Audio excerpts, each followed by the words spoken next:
সহিহ বুখারীর আলোচনার আগে ইমামে বুখারী রাহমাতুল্লাহ আলাইহির জীবন থেকে একটা গুরুত্বপূর্ণ বিষয় আমি আপনাদের সম্মুখে উপস্থাপন করতে চাই। ইমামে বুখারী রাহমাতুল্লাহ আলাইহি ইসলামী ইতিহাসের ওই সকল আলেমদের মধ্যে একেবারে শীর্ষ পর্যায়ের একজন আলোচিত আলেম, একজন ইমামুল হাদিস, যিনি ইসলামের সঠিক চিন্তা এবং চেতনাকে আঁকড়ে ধরে থাকার কারণে সময়ের শাসকের সাথে ওনার সম্পর্কের তিক্ততা তৈরি হয়েছিল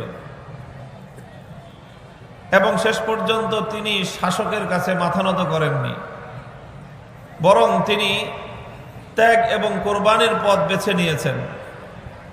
নিজের জন্মভূমি মাতৃভূমি ত্যাগ করেছেন। বুখারা থেকে খরতাং নামক জায়গায় গিয়ে তিনি ইন্তেকাল করেছেন।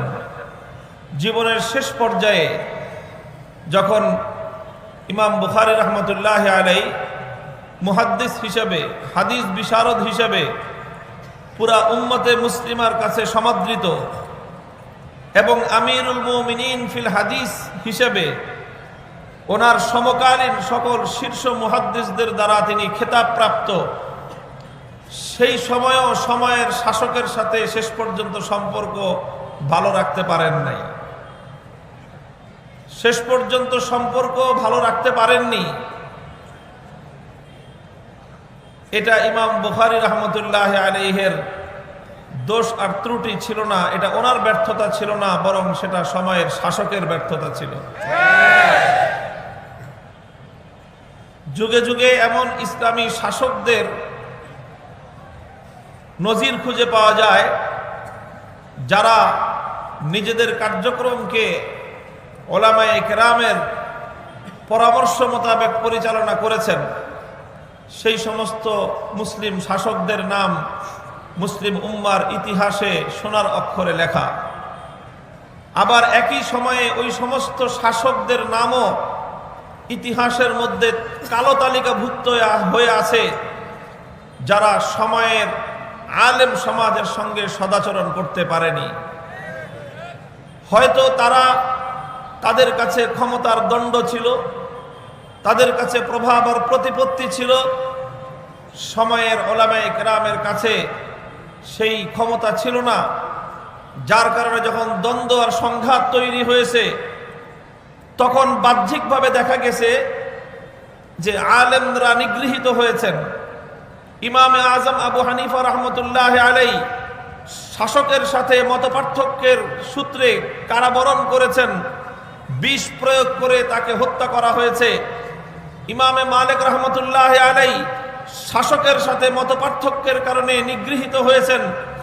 ইমাম আহমদ ইবনে হাম্বল রাহমাতুল্লাহ আলাইহি সময়ের মুসলিম শাসকের সাথে মতপার্থক্যের কারণে কারা নির্যাতিত হয়েছেন। প্রতিদিন তাকে বেত্রাঘাত করা হয়েছে, প্রতিটি বেত্রাঘাতের কারণে ওনার শরীর থেকে রক্ত ঝরেছে। ইমামে সুফিয়ান সাওরী রাহমাতুল্লাহ আলাইহি সময়ের শাসকের সাথে মতপার্থক্যের কারণে দেশান্তরিত হয়েছেন। ইমামে বুখারী রাহমাতুল্লাহ আলাইহি জন্মভূমি আর মাতৃভূমি ছেড়েছেন, কিন্তু কখনই হক কথা বলতে সময়ের শাসকের সামনে তারা কুণ্ঠিত হননি। এটাই হলো উম্মতের ১৫০০ বছরের ওলামায়ে কেরামের শান। ওলামায়ে কেরামের শান যে তারা সত্য কথাটুকু বলবেন, প্রিয় সত্যটা যেমন বলবেন, অপ্রিয় সত্যটাও তারা অনেক অনেক অপ্রিয় হলেও, অনেক বিব্রতকর হলেও সময়ের সেই যুগের ইমাম বুখারী যারা হন, যুগের আহমদ ইবনে হাম্বলের ভূমিকায় যারা অবতীর্ণ হন, তাদেরকে এক আল্লাহকে রাজি আর খুশি করতে গিয়ে দুনিয়ার সবাইকে প্রয়োজনে নারাজ করতে হয়। মুহতারাম হাজিরিন, এটা হলো ইমামে বুখারী রাহমাতুল্লাহ আলাইহির জীবনের সর্বশেষ আদর্শ। সর্বশেষ আদর্শ, জন্মভূমি ছেড়েছেন, মাতৃভূমি ছেড়েছেন, দর্শগাহ ছেড়েছেন, দর্শগাহ মাদ্রাসাও ছেড়েছেন। যেই বুখারাতে ইমাম বুখারী রাহমাতুল্লাহ আলাইহি বুখারী শরীফ পড়াতেন, 90,000 ছাত্র ইমাম বুখারী থেকে সরাসরি হাদিস পড়তো। সেই সময়ে শাসক চেয়েছে যে না, স্বাধীনভাবে নয়, বরং আমি যেভাবে বলি আপনি সেভাবে হাদিস পড়াবেন। ইমাম বুখারী বলেছেন আল্লাহর নবীর হাদিসের শিক্ষা আমি দেব, আমি শিক্ষক, আমার কাছ থেকে হাদিসের মর্যাদা রক্ষা করে যারা হাদিস গ্রহণ করবে আমি কেবলমাত্র তাদেরকেই হাদিস শিক্ষা দেব। হতে পারে সময়ের কোনো বড় শাসক, হতে পারে প্রভাবশালী কোনো ব্যক্তি, হতে পারে দুনিয়ার দিক থেকে অনেক উচ্চ মর্যাদা সম্পন্ন কোনো ব্যক্তি, সম্পদশালী কোনো ব্যক্তি, কিন্তু কোন ব্যক্তির পার্থিব গৌরবের সামনে আমি আল্লাহর পয়গম্বরের হাদিসের মর্যাদাকে ভুলুণ্ঠিত করতে পারি না। ইমামে বুখারী ইলমে দ্বীনের মর্যাদাকে রক্ষা করেছেন, হাদিসের গৌরবকে সমুন্নত করেছেন, শাসকের সামনে মাথা নত করেননি। কারণ ইমাম বুখারী বুঝতে পেরেছিলেন, জানতে পেরেছিলেন আজকে আমি যদি সময়ের ইমাম বুখারী অত্যাচারী শাসকের অন্যায় আবদারকে গ্রহণ করে নেই, কিয়ামত পর্যন্ত আলেমদের মাথা নত হয়ে যাবে। তিনি শির উঁচু করে রেখেছেন, আরামায়েশ ছেড়েছেন, শুধু দেশ আর আপনজন ছাড়েননি, তিনি তার প্রায় শতাব্দীর প্রিয় দরসগাহ যেখানে বসে তিনি হাদিস শিক্ষা দিতেন সেই জায়গাও তিনি ত্যাগ করেছেন। অজানার পথে রওনা হয়েছেন, পরদেশে গিয়েছেন, মুসাফির অবস্থায় আল্লাহ রাব্বুল আলামিনের দরবারে মেহমান হয়ে দুনিয়া ত্যাগ করেছেন, কিন্তু মুহূর্তকালের জন্যও চির উন্নত গৌরবের মাথা মুহূর্তকালের জন্য নত করেননি। এজন্য সময়ে যাদের হাতে আল্লাহ রাব্বুল আলামিন মুসলিম উম্মার নেতৃত্ব দান করেন, যারা আলেম সমাজের মধ্যে রুউসুল উলামা, আলেমদের যারা শীর্ষ পর্যায়ে থাকবেন, ইমাম বুখারী রাহমাতুল্লাহি আলাইহির জীবন থেকে তাদের জন্য উত্তম আদর্শ হলো যে তারা কখনো ইসলাম, মুসলিম উম্মাহ, কোরআন সুন্নাহর আদর্শ, কোরআন সুন্নাহর গৌরব, উলামায়ে কেরামের শানকে তারা দুনিয়ার জাগতিকদের সামনে, দুনিয়াদারদের সামনে তারা কোনোদিন আলেমদের শানকে নত করবেন না। আল্লাহ পাক রব্বুল আলামিন তৌফিক দান করেন আমাদেরকে। ইমামে বুখারী রাহমাতুল্লাহি আলাইহির সর্বশেষ বুখারী শরীফের যে অধ্যায় আমাদের রয়েছে,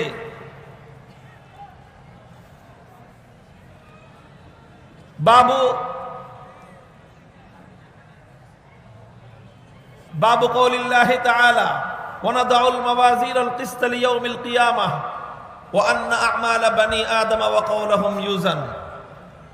এটা হলো সর্বশেষ অধ্যায়। এই অধ্যায়ের সার কথা হলো ইমামে বুখারী রাহমাতুল্লাহি আলাইহি একটি বিষয় সাব্যস্ত করতে চেয়েছেন। বিষয়টা হলো যে বান্দা, মানুষের যে কোনো আমল, যে কোনো কথা, এটা আল্লাহ পাক রব্বুল আলামিন পরিমাপ করবেন, ওজন দিবেন, এবং সেই পরিমাপ আর ওজনের প্রেক্ষিতেই আল্লাহ পাক চূড়ান্ত ফয়সালা করবেন। এটা হলো ইসলামী আকীদা, এটা হলো ইসলামী বিশ্বাস। একজন মানুষ ইমানদার হওয়ার জন্য অনেক বেশি আমল করা জরুরি না। লক্ষ্য করে শুনেন, একজন মানুষ ইমানদার হওয়ার জন্য অনেক বেশি আমল করা জরুরি না, তবে ইসলামের জরুরি বিশ্বাসগুলো পুঙ্খানুপুঙ্খ রূপে তাকে ধারণ করা জরুরি।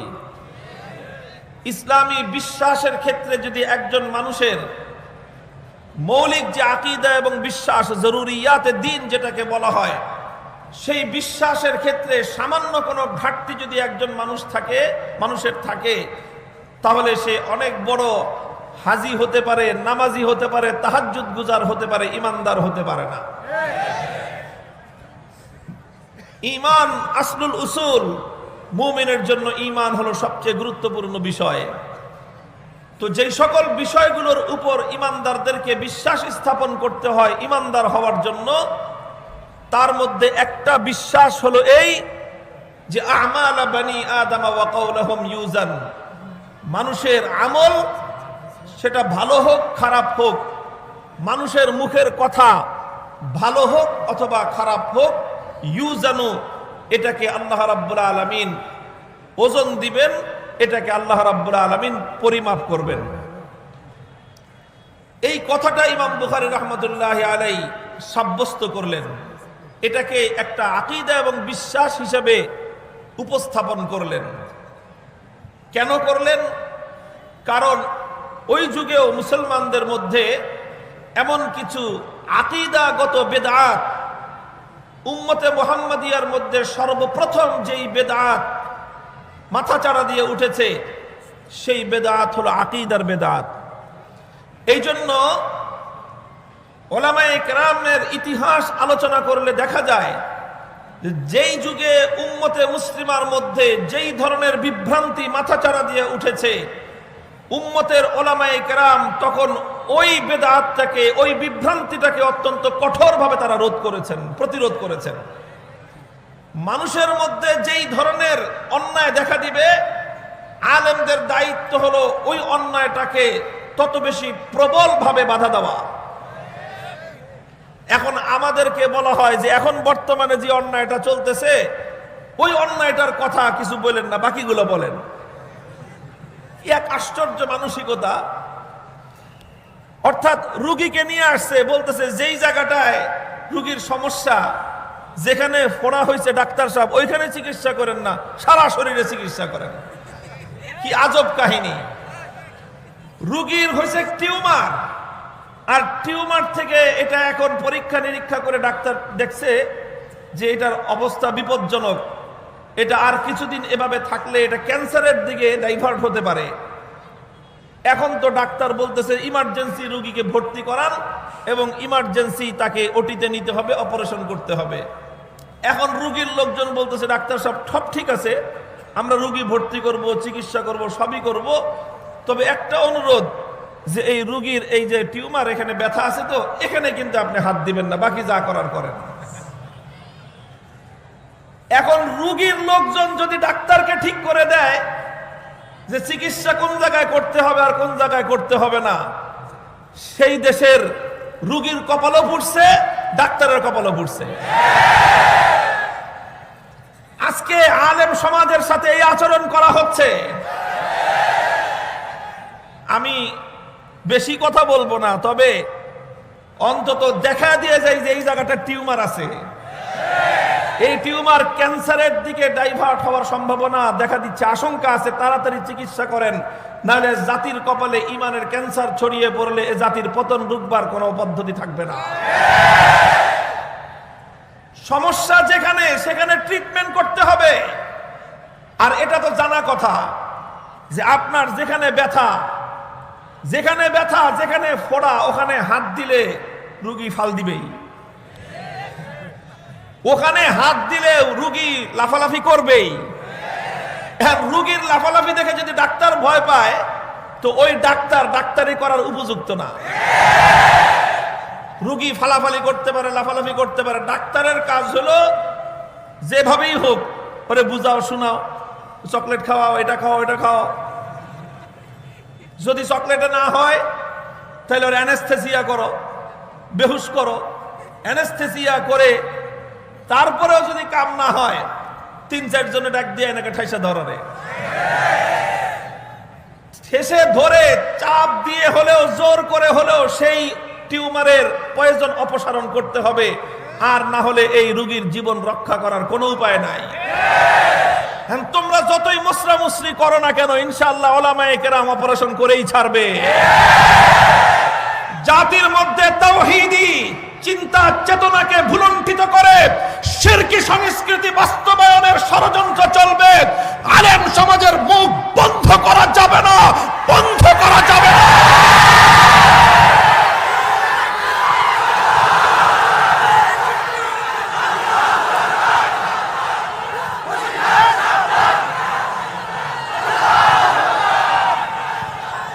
আলহামদুলিল্লাহ, আলেমরা যদি তাদের দায়িত্বে অটল থাকেন, লক্ষ্য করেন ওলামায়ে কেরাম যদি তাদের দায়িত্ব পালনে অবিচল থাকেন, অটল থাকেন, আর রোগীর কল্যাণকামিতার বিবেচনায় যদি জোরপূর্বক হলেও তাকে অপারেশন করেন, আজকে না হলেও কালকে রোগী আইসা বলবে যে ডাক্তার সাহেব আপনি ভালোই করছেন। আমি নিজে টের পাচ্ছি, এখন আমার অনেক হুজুর আপনি যদি কথাটা ভালো করে না ধরতেন তাহলে আজকে এই সমাজে এই জিনিসটা প্রতিষ্ঠিত হতো না। তিমসার আওসানের অনেক কাহিনী এই জাতিকে বোঝানোর চেষ্টা করা হয়েছে। ওলামায়ে কেরামের দৃঢ়তা, অটলতা, মজবুতির কারণে আলহামদুলিল্লাহ বাংলাদেশের ঘরে ঘরের মানুষ এই মাসআলা বুঝে ছাড়ছে আলহামদুলিল্লাহ। এটাই ছিল আমাদের লক্ষ্য উদ্দেশ্য। মজবুতির সাথে ইমানের দায়িত্ব পালন করতে হবে। এটাই ইমাম বুখারী রাহমাতুল্লাহি আলাইহির সর্বশেষ বুখারী শরীফের অধ্যায়ের প্রধান শিক্ষা, প্রধান সবক। আরো অনেক বিষয় ছিল।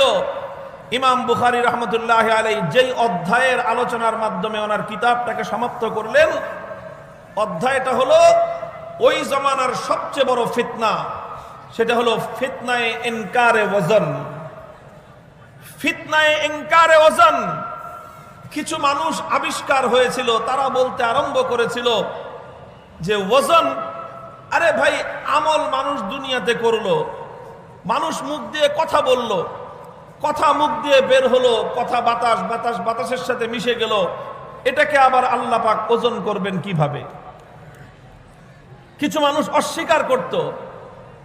অথচ ওজন মানুষের আমল এবং মানুষের কথা কিয়ামতের দিন পরিমাপ করা হবে, ওজন দেওয়া হবে। আল ওয়াজনু হাক্কুন, এটা এমন একটা ইসলামী আকীদা যে এই আকীদার ব্যাপারে 100 মধ্যে কেউ যদি 1 ভাগও নয় বরং 0.1%, 99.99 ভাগ বিশ্বাস করলো, 0.1% অবিশ্বাস করলো, দুনিয়ায় হাজি গাজি হতে পারে, ইমানদার হতে পারে না। হযরতে ইমাম আযম আবু হানিফা রাহমাতুল্লাহি আলাইহির বক্তব্য আছে, ঈমানি কা ঈমানি জিবরিল, ঈমানি কা ঈমানি জিবরিল। জিবরিল আমিনের বিশ্বাস যেরকম অটল এবং অটুট, ইমানদার হতে হলে আমার বিশ্বাসও জিবরিল আমিনের বিশ্বাসের মতো অটল আর অটুট হতে হবে। বিশ্বাসের মধ্যে সামান্য কোনো ত্রুটি, বিশ্বাসের মধ্যে সামান্য কোনো দুর্বলতা, আকীদার ক্ষেত্রে ন্যূনতম কোন ধরনের ছাড় ইসলামের মধ্যে দেওয়ার সুযোগ নাই। আমল করবেন, কিছু ভুল ত্রুটি আল্লাহ মাফ করে দিবে, আমলের ভুল ত্রুটি আল্লাহ মাফ করে দিবে। তাহাজ্জুদ প্রত্যেকদিন পড়তে না পারলে আল্লাহ জিজ্ঞাসা করবে না যে তাহাজ্জুদ মিস করছো কেন। কিন্তু আকীদার ক্ষেত্রে যদি তোমার কোনো ত্রুটি থাকে, যেটাকে আল্লাহ পাক হারাম করে দিয়েছেন অকাট্যভাবে, তুমি আল্লাহর কৃত অকাট্য কোরআনের কোন হারামকে যদি হালাল সাব্যস্ত করতে চাও, বেঈমান। ইসলামে যে সকল জিনিস অকাট্যভাবে হারাম করা হয়েছে, সেটাকে কেউ হালাল মনে করলে, সেটাকে হালাল সাব্যস্ত করার চেষ্টা করলে, এটা কুফুর। যেটা ইসলামে হালাল করে দেওয়া হয়েছে, বৈধ করে দেওয়া হয়েছে, অকাট্যভাবে যেটার বৈধতা এবং হালাল হওয়াটা প্রমাণিত, সেটাকে যদি কেউ অবৈধ সাব্যস্ত করতে চায়, এটাও কুফরি। যে ব্যক্তি এই কাজ করবে সে কাফের। কাজী কে কয় রাকাত তাহাজ্জুদের নামাজ পড়লেন, এই ফাংশনে ওই পেশাল পারবেন না। আবু জাহাল হজ আপনার চেয়ে কম করে নাই। আবু জাহাল হজ আপনার চেয়ে প্রতি বছর হজ করত, মরার বছরও হজ করছে। আবু জাহাল মরছে রমজান মাসে, এর আগের জিলহজ মাসে হজ করছে। কিন্তু ইমানদার না বেঈমান? নামাজ আর সেজদা ইবলিস আপনার চেয়ে কম দেয় নাই। আপনার 14 পুরুষ ওই পরিমাণ সেজদা দিয়ে সারেন নাই, এক ইবলিস যেই পরিমাণ সেজদা আল্লাহর দরবারে করেছে। ইমানদার না বেঈমান? মানুষ বেঈমান হয় আমলের কারণে নয়, মানুষ বেঈমান হয় বিশ্বাসের কারণে। মুহতারাম হাজিরিন, বাবু কওলিল্লাহি তাআলা ওয়া নাদাউল মাওয়াজিনাল কিসত লিয়াউমিল কিয়ামাতি ওয়া আন্না আমালা বানি আদম ওয়া কওলুহুম ইউজান। ইমাম বুখারী রাহমাতুল্লাহি আলাইহি সময়ের একটা বড় ধরনের ফিতনা আবির্ভূত হয়েছিল, মানুষের মধ্যে একটা কুফরি বিশ্বাস ছড়িয়ে পড়বার উপক্রম হয়েছিল। আর সেই কুফরি বিশ্বাসটা হলো ইনকারে ওজন। কিছু মানুষ আবির্ভাব হয়েছিল, কিছু মানুষের আত্মপ্রকাশ ঘটেছিল। তারা অস্বীকার করতেছিল, তারা বলতেছিল মানুষের আমল ওজন দেওয়া সম্ভব নয়, মানুষের কথা পরিমাপ করা সম্ভব নয়, যেটা সম্ভব নয়, যেটা আমাদের বুঝে আসে না, সেটা আমরা মানতে পারি না। এই কথা বলে ইসলামের একটা অকাট্য আকীদা আল ওয়াজনু হাক্কুন, এই আকীদা এবং এই বিশ্বাসকে অস্বীকার করার প্রবণতা দেখা দিয়েছিল। এই জন্যই ইমাম বুখারী রাহমাতুল্লাহি আলাইহি তার জগৎ বিখ্যাত ইসলামী ইতিহাসের শ্রেষ্ঠতম হাদিস গ্রন্থ সহিহুল বুখারীর সর্বশেষ অধ্যায়ের মাধ্যমে কিয়ামত পর্যন্ত আনেওয়ালা মুসলিম জাতির সামনে এ কথা অত্যন্ত দ্ব্যর্থহীন এবং মজবুতভাবে প্রমাণ করে সারলেন যে জান্নাত এটা যেমন হক, জাহান্নাম এটা যেমন হক, আল্লাহ পাক জান্নাত সৃষ্টি করে রেখেছেন এটা যেমন বিশ্বাস করতে হবে, আল্লাহ পাক জাহান্নাম তৈরি করে রেখেছেন এটা যেমন বিশ্বাস করতে হবে, মৃত্যুর পরে মানুষকে আবার আল্লাহ পুনর্জীবিত করবেন এটা যেমন বিশ্বাস করতে হবে, আল্লাহ পাক তার কোরআন নাজিল করেছেন এটা যেমন বিশ্বাস করতে হবে, আল্লাহ পাক সমস্ত রাসূলদেরকে নবুয়ত আর রিসালাত দিয়ে প্রেরণ করেছেন এটা যেমন বিশ্বাস করতে হবে, ঠিক তদ্রূপ এটাও বিশ্বাস করতে হবে যে বান্দার আমল এবং বান্দার কথা আমার আল্লাহ ওজন দিবেন। অস্বীকার করার কোনো উপায় নাই। এই যে ওজন দিবেন আল্লাহ পাক রব্বুল ইজ্জত, এটাকে ইমাম বুখারী রাহমাতুল্লাহি আলাইহি প্রমাণ করেছেন। কিসের মাধ্যমে প্রমাণ করেছেন? যুক্তির মাধ্যমে প্রমাণ করেছেন? না, যুক্তির মাধ্যমে প্রমাণ করেননি। তাহলে কিসের মাধ্যমে? বৈজ্ঞানিক বিশ্লেষণের মাধ্যমে প্রমাণ করেছেন? না, বৈজ্ঞানিক বিশ্লেষণের মাধ্যমেও প্রমাণ করেননি, বরং ইসলামের একটি অকাট্য বিশ্বাসকে ইমাম বুখারী রাহমাতুল্লাহি আলাইহি প্রমাণ করেছেন দুটো জিনিসের মাধ্যমে। এক নম্বর হলো কিতাবুল্লাহ, দুই নম্বর হলো সুন্নাত রাসূলিল্লাহ। দুটি জিনিসের মাধ্যমে প্রমাণ করেছেন, কোরআন এবং হাদিসের মাধ্যমে। আল ওয়াজনু হাক্কুন, মানুষের আমল এবং কথা ওজন হবে, এই কথা ইমাম বুখারী প্রমাণ করেছেন। যুক্তির অবতারণা করেননি, কারণ ইসলামের কোন বিশ্বাস, ইসলামের কোন আমল এটা যুক্তির উপর নির্ভরশীল নয়। কিসের উপর নির্ভরশীল নয়? যুক্তির উপর নির্ভরশীল নয়। লক্ষ্য করে বুঝবেন, ইসলামের কোন কথাই যুক্তির উপর নির্ভরশীল নয়। তার অর্থ এই নয় যে ইসলামের বিশ্বাস এবং ইসলামের আমলগুলো অযৌক্তিক। না, অযৌক্তিক নয়। আলহামদুলিল্লাহ, ইসলামের প্রত্যেকটা কথা, প্রত্যেকটা কাজ যুক্তিসম্মত। প্রত্যেকটা কথা, প্রত্যেকটা আমল, প্রত্যেকটা বিশ্বাস, প্রত্যেকটা আদর্শ যুক্তিসম্মত। ইসলামের মধ্যে অযৌক্তিক কোনো কথা নাই, সব যুক্তিসম্মত, তবে যুক্তির উপর নির্ভরশীল নয়। যুক্তি নির্ভর আর যুক্তিসম্মতর পার্থক্যটা কি?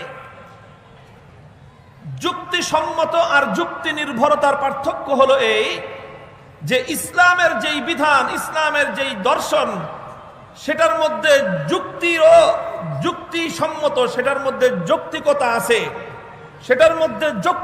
আছে, সেটা অযৌক্তিক নয়, তবে সেটা নির্দিষ্ট কোনো যুক্তির উপর নির্ভরশীল নয়। যুক্তির উপর নির্ভরশীল হলে সমস্যাটা কি? যুক্তির উপর নির্ভরশীল হলে সমস্যা হলো যে যুক্তি এমন একটা জিনিস, শাইখুল হাদিস রাহমাতুল্লাহি আলাইহি তিনি বলতেন যুক্তি হলো, কখনো তিনি বলতেন যুক্তি হলো দোমুখা সাপের মতো। যুক্তি কিসের মতো? এদিকেও মুখ আছে, এদিকেও মুখ আছে, কাজেই যুক্তি দুই দিকেই চলে। আপনি একদিক দিয়ে যুক্তি দিবেন, আমি আরেক দিক দিয়ে যুক্তি দিব। কাজেই ইসলামকে যদি যুক্তির উপর নির্ভরশীল করে দেই, তাহলে অনেক সময় দেখা যাবে যে যুক্তির এক মুখ থেকে আরেক মুখ পল্টি দিতে পারে। তখন দেখা যাবে যারা যুক্তির উপর নির্ভর করে ইসলাম মানবার চেষ্টা করে, যুক্তি বদলে গেলে তাদের ইসলাম বদলে যাবে। আর যারা সত্যিকার ইমানদার তারা কোনোদিন যুক্তির উপর নির্ভর করে ইসলাম মানে না, তারা ইসলাম মানে কোরআন আর সুন্নাহর উপর নির্ভর করে। কোরআন হাদিসও কোনোদিন পরিবর্তন হবে না, ইসলামও তাদের পরিবর্তন হবে না। যাদের ইসলাম যুক্তির উপর নির্ভরশীল, যুক্তি বদলে গেলে তাদের আকীদা, তাদের বিশ্বাস এবং তাদের ফিলোসফি, তাদের জীবনের দর্শন বদলে যায়। শাইখুল হাদিস রাহমাতুল্লাহি আলাইহি এই জায়গায় বড় চমৎকার কিছু কথা দৃষ্টান্তের মাধ্যমে তিনি তুলে ধরতেন। তিনি শাইখুল হাদিস আল্লামা আজিজুল হক নওয়ারাল্লাহু মারকাদাহু, আল্লামা রুমি রহমতুল্লাহ আলাই, জালালউদ্দিন রুমি রহমতুল্লাহ আলাই দার্শনিক কবির একটা উপমা দৃষ্টান্ত হিসেবে এখানে উপস্থাপন করতেন। তিনি বলতেন, পায়ে ইস্তেদলাল ইয়া চৌবি বুয়াদ, পায়ে ইস্তেদলাল ইয়া চৌবি বুয়াদ, পায়ে চৌবি সখত বেতম কি বুয়াদ।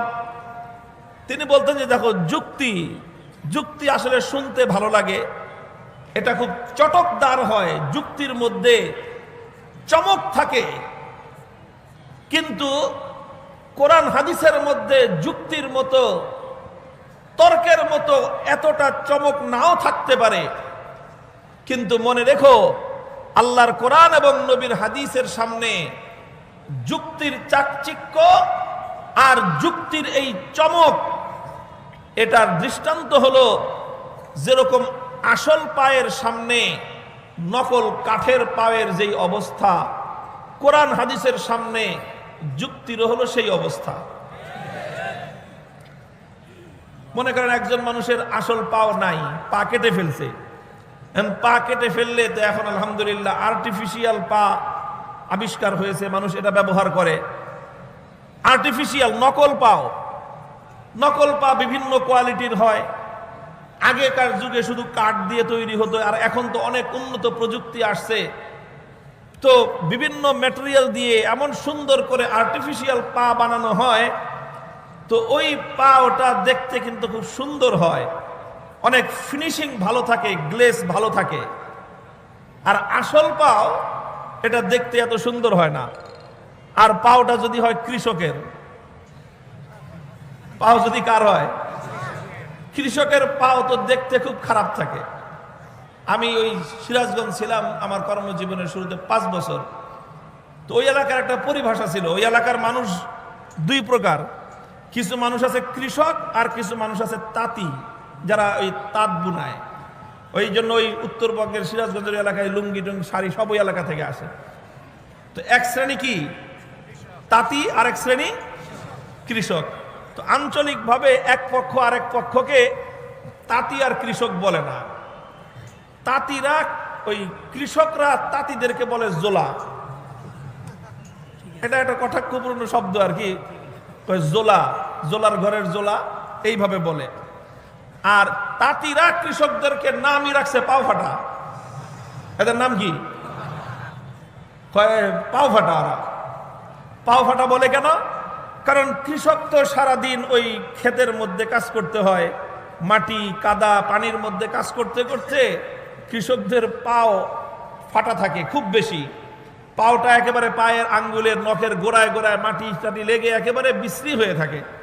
এই জন্য দেখবেন কোনো কৃষকের পাও কোনোদিন সুন্দর থাকে না, কৃষকের পাও দেখতে সুন্দর থাকে না। এখন যদি পাওটা কৃষকের হয় তো দেখতে তো আপনার একেবারেই পছন্দ হবে না। পাও দেখে যদি কেউ মায়া বিয়ে দিতে যান, তো কৃষকের ঘরে কোনোদিন মায়া বিয়ে দিতে পারবেন না, খালি জোলার ঘরে মায়া বিয়ে দেওয়া লাগবে। তো মনে করেন একজনের হলো পাও ফাটা কৃষক, তার পা দেখতে তো সুন্দর না। আরেকটা হলো আর্টিফিশিয়াল পাও লাগানো, নকল পাও। আসল পাও কেটে গেছে অ্যাক্সিডেন্টে, যে কোনো কারণে, অথবা গুলি লাগছে, পাও কেটে গেছে, তো এখন আর্টিফিশিয়াল পাও লাগাইছে। দেখতে সুন্দর কোনটা? দেখতে সুন্দর কোনটা? নকল পাও। কি সুন্দর গ্লেজ, চকচক করে, চকচক করে, ওটা ফিনিশিং ভালো, ওটা গ্লেজ আলা, ওটার মধ্যে ফার্নিশিং করা, ওটার মধ্যে আপনার পলিশ করা, দেখতেই অনেক চমৎকার লাগে। তো আর্টিফিশিয়াল পা দেখতে তো সুন্দর লাগে, কিন্তু পায়ের কাজ কি? পায়ের কাজ কি ফিনিশিং দেখানো?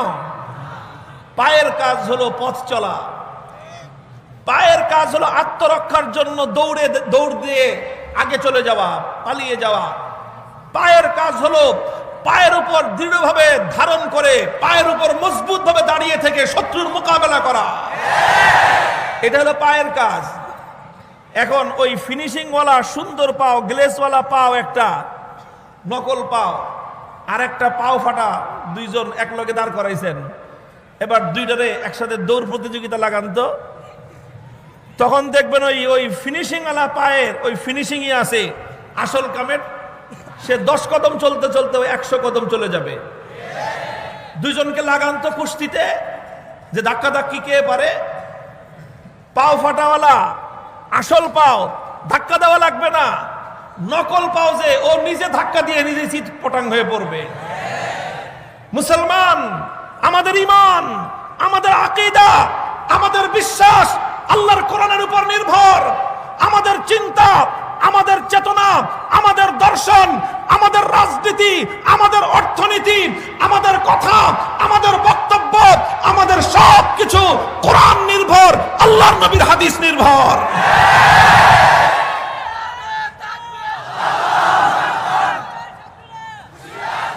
আমাদেরটার মধ্যে এত ফিনিশিং না থাকতে পারে, আমাদের বক্তব্যের মধ্যে এত সমস্ত যুক্তির অবতারণা না থাকতে পারে, কিন্তু ইনশাআল্লাহ আল্লাহর কোরআন এবং নবীর সুন্নাহর উপর নির্ভরশীল হয়ে যে মুসলমান নিজের জীবন পরিচালনা করবে, আল্লাহর কোরআন এবং নবীর সুন্নাহর উপর নির্ভর করে যে মুসলিম জাতি নিজেদের ভবিষ্যৎ গড়বে, আল্লাহর কোরআন এবং নবীর সুন্নাহর উপর নির্ভরশীল হয়ে যে মুসলমান তার জাতিকে গড়বে, যে মুসলমান তার অর্থনীতি গড়বে, যে মুসলমান তার সমাজকে গড়বে, যে মুসলমান তার রাজনীতি পরিচালনা করবে, যে মুসলমান তার রাষ্ট্র আল্লাহর কোরআন এবং নবীর সুন্নাহর উপর নির্ভর করে পরিচালনা করবে, যে মুসলমানের বিচার ব্যবস্থা আল্লাহর কোরআন এবং নবীর সুন্নাহর উপর নির্ভরশীল হয়ে চলবে। ফিনিশিং না থাকতে পারে, ধাক্কা লাগায় দেখতে এসো, তোমরা চিৎপটাং হয়ে পড়ে যাবে। কোরআন সুন্নাহ নির্ভরশীল ইসলাম অতীতেও ছিল, কিয়ামত পর্যন্ত টিকে থাকবে ইনশাআল্লাহ।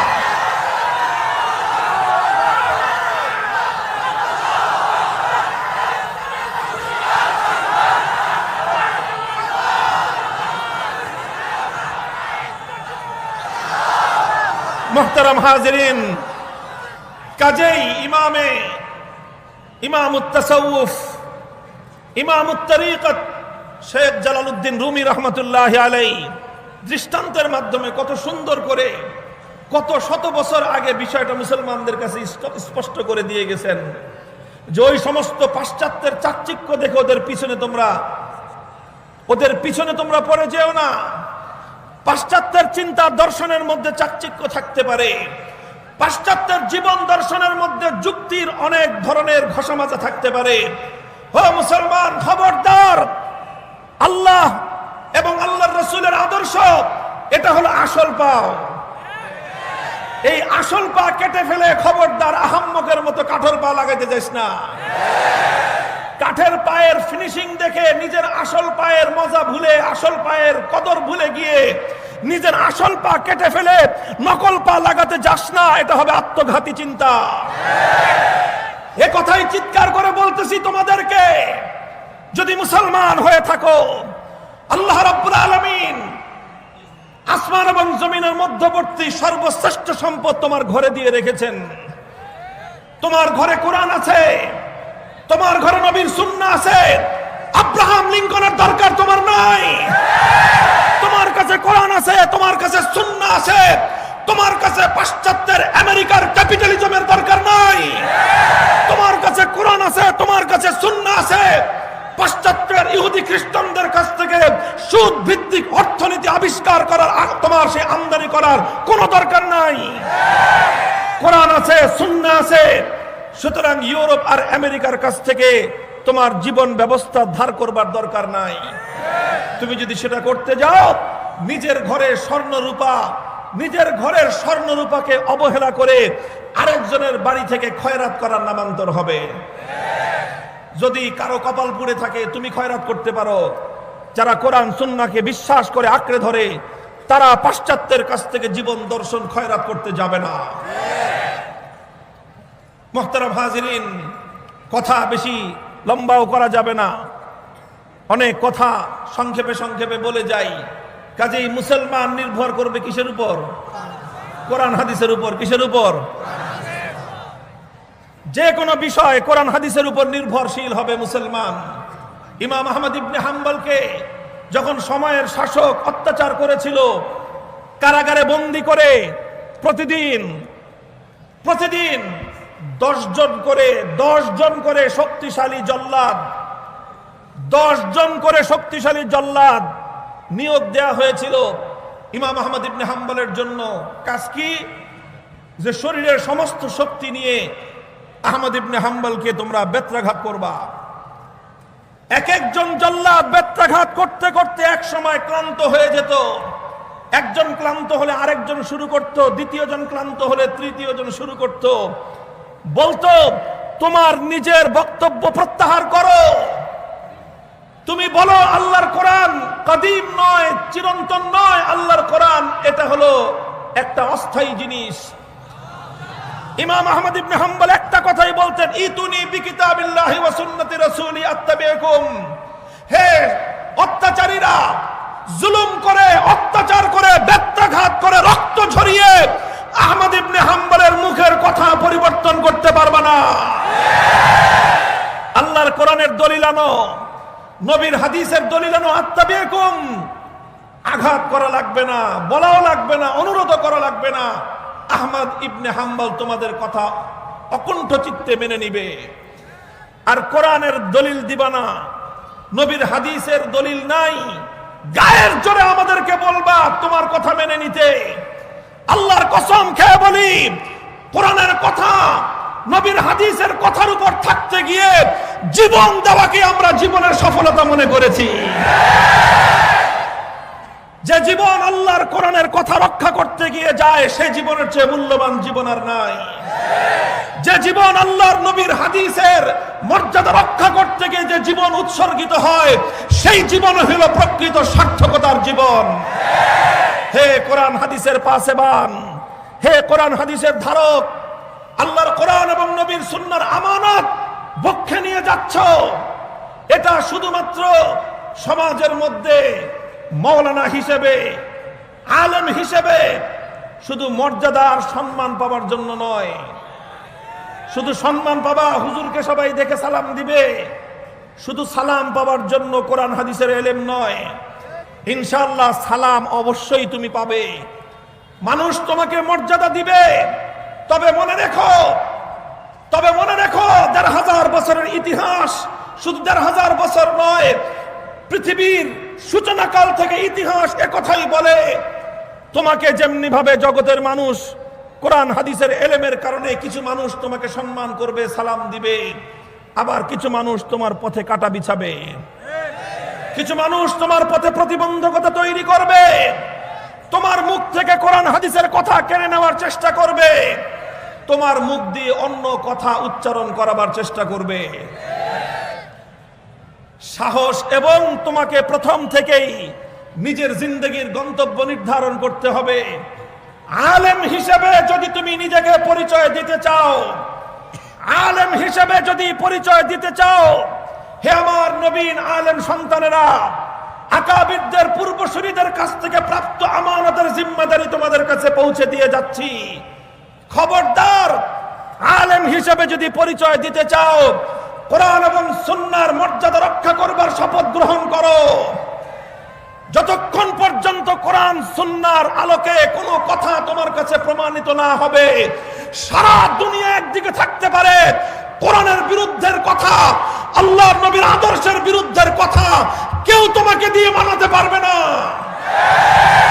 তোমার জীবনের প্রদীপ নিভে যাবে, কিন্তু বাতিলের সামনে মাথা নত করবে না। তোমার কল্লা কাটতে পারে, কল্লার উপর থেকে পাকড়ি নামবে না। এটা হলো ইলমে দ্বীনের আমানত। এটা হলো ইলমে দ্বীনের আত্মমর্যাদা। আল্লাহ পাক তৌফিক দান করেন। মুহতারাম হাজিরিন, বলতেছিলাম আমাদের বিশ্বাস, আমাদের জীবন দর্শন, আমাদের আমল, আমাদের কথা সব কিছু ইনশাআল্লাহ কোরআন হাদিস নির্ভর। কোরআন হাদিস নির্ভর। আসো আমরা যে কথা বলেছি কোরআনের আলোকে, হাদিসের আলোকে সেই কথা ভুল প্রমাণ করো। আত্তাবিকুম, মেনে নিব। আত্তাবিকুম, মেনে নিব তোমাদের কথা। কিন্তু তোমরা আমাদের সেই পথে আসবে না। তোমরা গিয়ে ওই ফাঁকা মাঠে বুলিয়া ওড়াইবা, বলবা যে তিমসাল আর আওসাল ভিন্ন জিনিস। তোমরা বলবা আমরা যেটা বানাচ্ছি সেটা তিমসাল, সেটা আওসান না। তোমরা বলবা ইসলামের মধ্যে আওসান হারাম, তিমসাল হারাম না। তোমরা যদি তিমসালকে হালাল প্রমাণ করতে হয় তোমার কথাই হবে না। তিমসাল এটা বৈধ প্রমাণ তোমাদের বক্তব্যে হবে না। তিমসালকে বৈধ প্রমাণ করতে হলে আল্লাহর কোরআন অথবা নবীর হাদিসের প্রমাণ লাগবে। ইসলামের 1400 বছরের সমস্ত স্কুল অফ থট, সমস্ত চিন্তার আলেমদের ঐক্যমত, 4 মাযহাব, হানাফি, মালিকি, শাফিঈ, হাম্বলি, 4 মাযহাব। 4 মাযহাবের মধ্যে খুঁটিনাটি যত পার্থক্য আছে, দেওবন্দি বলো, বেরলভি বলো, ফুলতলি বলো, জৈনপুরি বলো, সব যারা ঈমানের প্রশ্নে এক, তারা এই বক্তব্যেও এক। 4 মাযহাবের বাইরে লামাযহাবী রয়েছেন, সালাফি নামে আছেন। মাযহাব মানা না মানার মতে পার্থক্য থাকতে পারে, ঈমানের প্রশ্নে এক এবং অভিন্ন। 1400 বছরের মধ্যে একজন গ্রহণযোগ্য ইসলামিক স্কলারের বক্তব্য আনো যিনি কথা বলেছেন যে ইসলামের মধ্যে তিমসাল বৈধ। বক্তব্য প্রত্যাহার করব আমরা। মাঠে তো দূরের কথা, মসজিদেও কথা বলবো না। কিন্তু আমাদের বক্তব্য কোরআনের আলোকে বৈধ, তোমরা ভুল প্রমাণ করতে পারবে না। আমাদের বক্তব্য নবীর হাদিসের আলোকে ভুল প্রমাণ করতে পারবে না।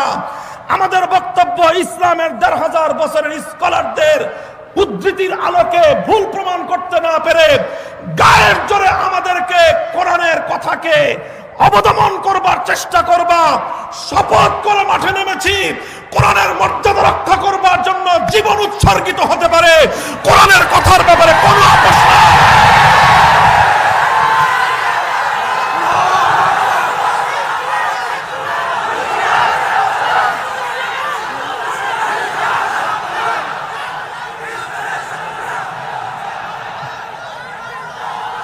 আল্লাহ পাক বুঝবার তৌফিক দান করেন।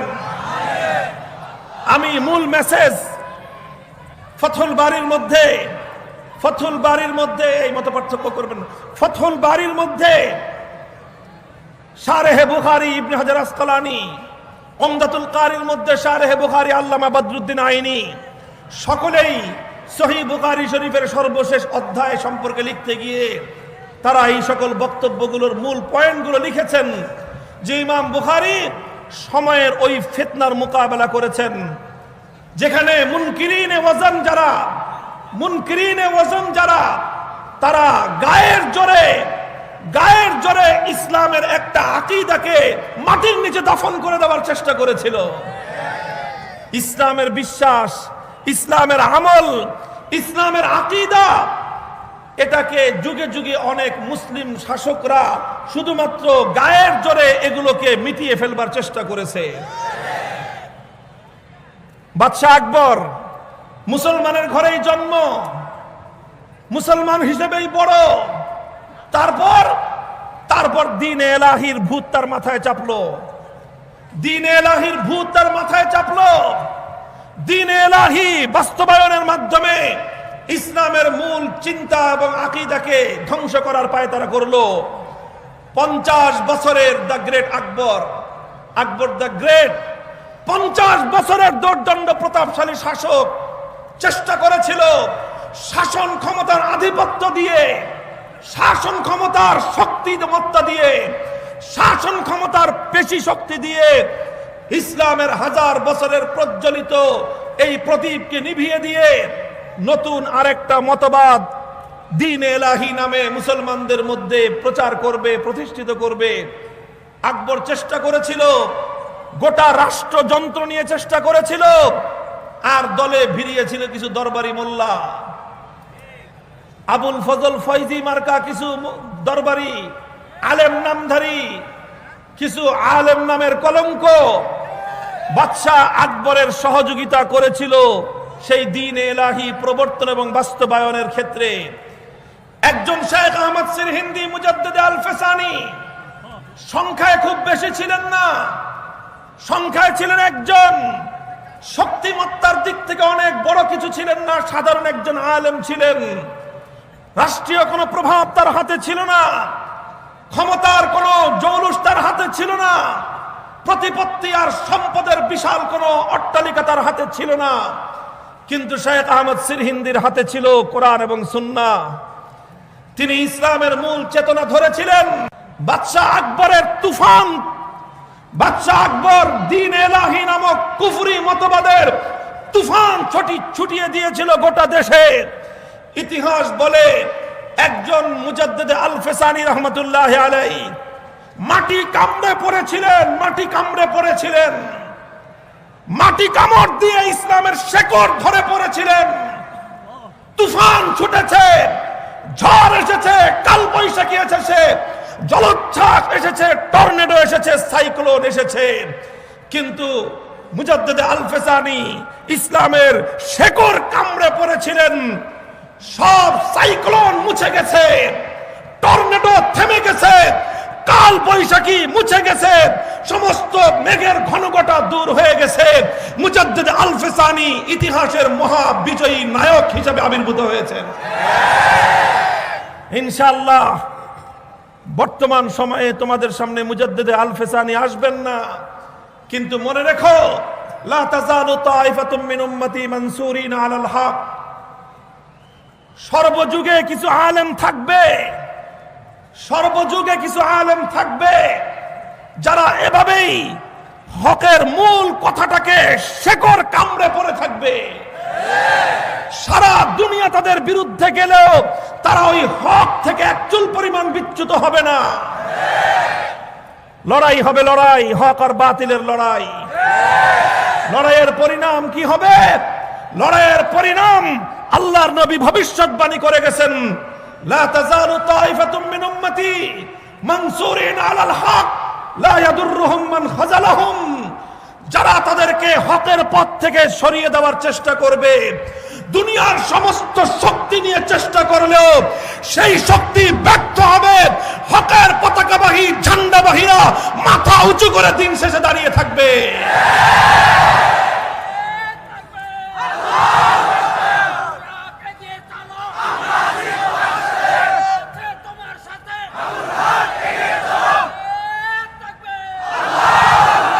এই প্রসঙ্গে আখেরি পয়গাম তোমাদেরকে দিয়ে যাই। আল্লাহর নবীর একটা হাদিস, হযরতে আমির মুআবিয়া রাদিয়াল্লাহু তাআলা আনহুর একটা ঘটনার উদ্ধৃতি রয়েছে সহিহ বুখারী, মুসলিম সহ সমস্ত হাদিসের কিতাবগুলোর মধ্যে। সেই হাদিসের লম্বা আলোচনায় নয়, সেই হাদিসের ব্যাখ্যায় মুহাদ্দিসিনগণ লিখেছেন যে সর্বযুগের আলেম সমাজের মধ্যে তিনটি শ্রেণী হয়। কয় শ্রেণী? আলেমদের মধ্যে কয় কাতার? তিন কাতার, তিন শ্রেণী। এক শ্রেণীর আলেম এমন হন, তারা যুগের অপ্রিয় হক কথাগুলো, যুগের সময়ের অপ্রিয় সত্য কথাগুলো তারা অকপটে মানুষের সামনে বলে যান। আর সেই অপ্রিয় সত্য কথাগুলো বলতে গিয়ে কখনো তাদেরকে ইমামে আজম আবু হানিফার মতো বিষ প্রয়োগে নিহত হতে হয়, শহীদ হতে হয়। কখনো তাদেরকে ইমামে মালিক রহমতুল্লাহ আলাইহির মতো কঠোর নির্যাতনের সম্মুখীন হতে হয়। কখনো তাদেরকে সুফিয়ান সাউরির মতো দেশান্তরিত হতে হয়। কখনো তাদেরকে ইমাম আহমদ ইবনে হাম্বলের মতো কারান্তরীণ হতে হয়। কখনো তাদেরকে ইমামে বুখারীর মতো দেশ ছাড়তে হয়। কখনো তাদেরকে ইমাম ইবনে তাইমিয়ার মতো জুলুমের জুলুমের শিকার হতে হয়, কখনো তাদেরকে শাইখুল হিন্দ মাহমুদ হাসান দেওবন্দির মতো মাল্টার আন্দামান দ্বীপে নিক্ষিপ্ত হতে হয়, কখনো তাদেরকে শাইখুল ইসলাম হুসাইন আহমদ মাদানির মতো নির্যাতন ভোগ করতে হয়, কখনো তাদেরকে শাইখুল হাদিস আল্লামা আজিজুল হকের মতো কারাবরণ করতে হয়, কখনো তাদেরকে মুফতি ফজলুল হক আমিনীর মতো ভাগ্যবরণ করতে হয়, কখনো তাদেরকে শাইখুল হাদিস আল্লামা জুনায়েদ বাবু নগরীর মতো নির্যাতন ভোগ করতে হয়। সব ভোগ করে হাসি মুখে জীবন দেয়, কিন্তু অপ্রিয় সত্য কথাগুলো বলতে তারা কুণ্ঠিত হয় না। এটা হলো যুগের এক শ্রেণীর আলেম। তবে উলামায়ে কেরাম এটাও লিখেছেন, এই শ্রেণীর আলেম সংখ্যায় অনেক বেশি হন না, সংখ্যায় অনেক বেশি হন না, সংখ্যায় অল্প হন। এটা ইতিহাসের বাস্তবতা। সেই উত্তম যুগেও সংখ্যায় খুব বেশি ছিলেন না। যুগে ইমাম আহমদ ইবনে হাম্বল ঘরে ঘরে পয়দা হন নাই, সেই যুগেও ইমাম বুখারী ঘরে ঘরে পয়দা হন নাই, 2-4 জন হন, এবং ওই 2-4 জন সর্বযুগেই ছিল, আজও আছে, কিয়ামত পর্যন্ত থাকবে ইনশাআল্লাহ। এটা হলো আলেমদের এক শ্রেণী। আলেমদের দ্বিতীয় শ্রেণীটা হলো এই, তারা বলে সব সময় হক কথা, কখনো না হক কথা বলে না, তবে সব হক কথাগুলো তারা বলতে পারে না। বুঝাইতে পারলাম না? তারা বলেন তো সব কি কথা, না হক কথা কখনো তাদের মুখ দিয়ে বের হবে না। তারা যা বলেন সব হক কথাই বলেন, তবে সব হক কথা বলেন না, না বলতে পারেন না। সব হক কথা তারা বলতে পারেন না, কারণ বলতে গেলে সমস্যা আসবে, বলতে গেলে জীবন বিপন্ন হবে, বলতে গেলে ঝুঁকি নেমে আসবে। নানা কারণে আল্লাহ পাক রব্বুল আলামিন অবকাশ রেখেছেন, ইল্লা মান উকরিহা ওয়া কলবুহু মুতমাইন্নুম বিল ঈমান, যে একান্ত বাধ্য যখন হয়ে যাবে, জীবনের উপর যখন তোমার হুমকি আসবে, তখন ইচ্ছা করলে কিছু হক কথা স্কিপ করে যেতে পারো, হাইড করে যেতে পারো, কিছু কথা হক কথা অনুচ্চারিত রাখতে পারো। এজন্য সেই সমস্ত আলেমরা সেই হক কথাগুলো তারা বলেন না, যেই হক কথাগুলো বলতে গেলে নানা রকম জুলুম নির্যাতনের স্টিম রোলার নেমে আসবে, সেই হক কথাগুলো তারা কি করেন না, বলেন না। মানে কি বলেন না? অর্থ হলো বলতে পারেন না। বলতে পারেন না অর্থ হলো মঞ্চে বসে বলতে পারেন না, মিম্বারে বসে বলতে পারেন না, কিন্তু শেষ রজনীতে যখন আল্লাহর দরবারে সেজদায় লুটিয়ে পড়েন, তখন তারা খোদার দরবারে ফরিয়াদ ঠিকই জানান। এই হলো আলেমদের দ্বিতীয় শ্রেণী।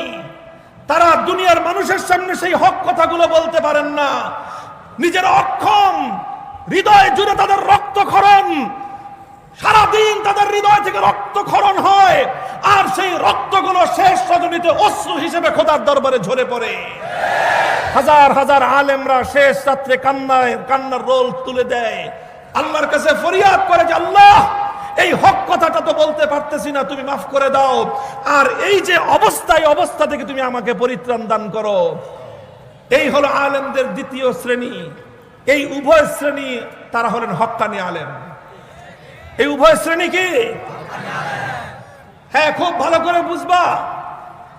প্রথম শ্রেণী হাজার হাজার হবে না, প্রথম শ্রেণীর আলেম শত শত হবে না, প্রথম শ্রেণীর আলেম হবে অল্প কিছু, আর দ্বিতীয় শ্রেণীর আলেম হবে হাজার হাজার। দ্বিতীয় শ্রেণীর আলেমদের বৈশিষ্ট্যটা হলো এই, সব হক কথাগুলো বলতে না পারলেও কোন অন্যায়ের সাথে তারা আপোষ করবে না, কোন অন্যায়ের দালালিও তারা করবে না। দুনিয়ার পার্থিব কিছু সুখ আর সমৃদ্ধি, কিছু স্বার্থ উদ্ধার করবার জন্য ইসলামের স্বার্থকে জলাঞ্জলি দিবে, এত বড় বিশ্বাসঘাতক আর মির্জাফরও তারা হবে না। এটা হলো আলেম ওলামাদের হক জামাতের মধ্যে দ্বিতীয় শ্রেণী। আর আরেকটা শ্রেণী থাকবে, তাদের নামও হবে আলেম, তাদের নামও হবে আলেম। তারা ওই আলেম যাদের ব্যাপারে আল্লাহর পয়গম্বর বলেছেন, উলামা উ জামানিহিম শাররু মান তাহতা আদিমিস সামা, আসমানের নিচে নিকৃষ্টতম প্রাণী হলো সেই আলেম, যাদেরকে উলামায়ে সু বলা হয়। এরা কারা? এরা শুধু হক কথা থেকে নীরব থাকে তাই নয়, বরং তারা যুগে যুগে সমস্ত অন্যায় কথার পৃষ্ঠপোষকতা করে। তারা অন্যায়কারীদেরকে ভিতরে ভিতরে গিয়ে ফুসলায়, কয় যে ওই হুজুরে ধরেন না কেন, ওই হুজুর এত বড় বড় কথা বলে তারে ধরেন না কেন। তারা অন্যায়কারীদেরকে গিয়ে বলে, এই যে কোরআনে কারিমের সূরা সাবার মধ্যে এই যে 3 সালের কথা আছে, যা বলেন যারা উষ্টা খেয়ে পশ্চিম দিকে পড়ে না, ওরা সূরা সাবার নাম জানলো কোত্থেকে? সূরা সাবার মধ্যে যে সুলাইমান আলাইহিস সালাতু ওয়াস সালামের ইয়ামালুনা লাহু মা ইয়াশাউ মিন মাহারিব ওয়া তামাসিল, এই কথা যে সূরা সাবায় আছে, এগুলো জানলো কোত্থেকে? এই সূরার দল কি কোরআন শরীফ তেলাওয়াত করে? যারা কোরআনে পাকের দ্বারা শিরক সাব্যস্ত করতে চায়, তারা কোনদিন কোরআনের পাকের মহব্বত করে না। তাহলে ওরা ইয়ামালুনা লাহু মা ইয়াশাউ মিন মাহারিব ওয়া তামাসিল, এটা জানলো কোত্থেকে? ওদেরকে এই তামাসিলের উদ্ধৃতি সরবরাহ করবার মতো আলেম নামক এক শ্রেণীর কুলাঙ্গার আছে। এদের কাজ হলো তারা হকের পক্ষে থাকে না, নিজেদের সামান্য দুনিয়ার স্বার্থ উদ্ধার করবার জন্য এরা ওই সমস্ত অন্যায়কারীদেরকে আশকারা দেয়, ওদেরকে বিভ্রান্ত করে। আমি যতটুকু ইতিহাস পড়েছি, বাদশাহ আকবর বিভ্রান্ত হয়েছিল, এজন্য বাদশাহ আকবরের দাম্ভিকতা, তার অহংকারী পূর্ণ মানসিকতা যতটা দায়ী, আবুল ফজল ফয়জি মার্কা দালালদের ভূমিকা তার চেয়ে কম ছিল না। যদি বাদশাহ আকবরের দরবারে আবুল ফজল ফয়জি না থাকতো, মুজাদ্দিদ আল ফেসানির মেহনত, তাহলে বাদশাহ আকবরের দরবারে ব্যর্থ হতো না। মুহতারাম হাজিরিন, কথাটা খুব তিক্ত লাগতে পারে, কিন্তু আমি আমানত হিসেবে পূর্বসূরীদের কথা তোমাদের কাছে পৌঁছে দিয়ে যাচ্ছি। আলেমদের মধ্যে 3 নম্বর আরেকটা শ্রেণী সর্বযুগে থাকে, যাদের নাম হয় আলেম, যাদের সুরত হয় আলেম, মাথায় থাকে আলেমদের মতো টুপি আর পাগড়ি, গায়ে থাকে আলেমদের মতো আলখেল্লা, তাদের সব কিছু বাহ্যিক সুরত সিরত সব আলেমদের মতো থাকে, কিন্তু তাদের অন্তরটার অবস্থা কি হয়? ইয়াশতারুনা বিআয়াতিল্লাহি সামানান কালিলা, দুনিয়ার অল্প স্বার্থের মাধ্যমে তারা আল্লাহর কোরআন এবং নবীর সুন্নাহ ইসলামী আদর্শকে তারা বিক্রি করে দেয়।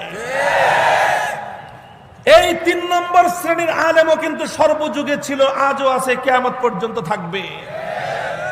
হে উম্মতের ওলামায়ে কেরাম, আমার আগামী দিনের সন্তানেরা শুধুমাত্র বুখারী শরীফের শেষ সবক নিয়ে হায়াতুল উলিয়ায় পরীক্ষা দিয়ে মুমতাজ আর জাইদ জিদ্দান সার্টিফিকেট নিয়ে চলে গেলা, আলেম হয়ে গেলা, ব্যাপারটা এত সহজ নয়।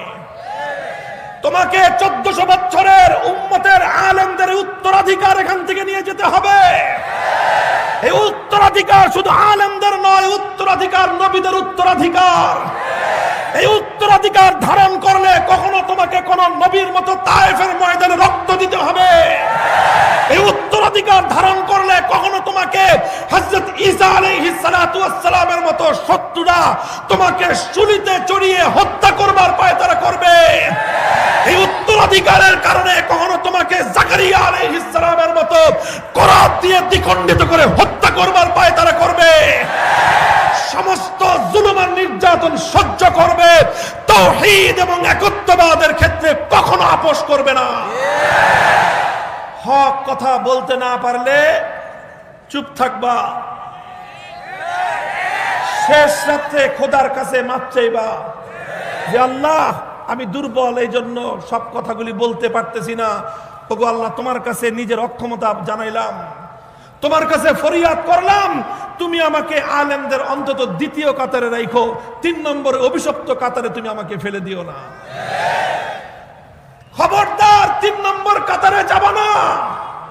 3 নম্বর কাতারের আলেম হওয়ার চেয়ে মূর্খ থাকা লক্ষ গুণ ভালো। 3 নম্বর কাতারের আলেম হওয়ার চেয়ে মূর্খ থাকা কোটি গুণ ভালো। আল্লাহ পাক আমাদের সকলকে হেফাজত করেন। মুহতারাম হাজিরিন, আখেরি কথা বলে আলোচনা শেষ করতেছি।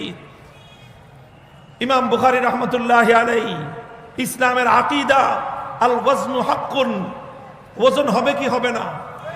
মানুষের আমল আল্লাহ পাক পরিমাপ করবেন কি করবেন না? মানুষের মুখের উচ্চারিত কথাগুলো আল্লাহ পাক পরিমাপ করবেন কি করবেন না? এই কথা যে মুসলমানরা মানবে কি কারণে? যুক্তি দিয়ে। তর্ক দিয়ে, বিজ্ঞান দিয়ে। এই কথা মুসলমানরা বিশ্বাস করবে আল্লাহর কোরআন এবং নবীর হাদিস দিয়ে। ইমাম বুখারী রাহমাতুল্লাহি আলাইহি প্রথম প্রমাণ পেশ করেছেন আল্লাহর কোরআন। কোরআনের আয়াতের মধ্যে আল্লাহ পাক সূরা আম্বিয়ার মধ্যে আল্লাহ বলেছেন ওয়ানাদাউল মাওয়াজিনাল কিসতা লিয়াউমিল কিয়ামাহ। আল্লাহ বলেছেন আমি কিয়ামতের দিন ইনসাফের একটা পরিমাপ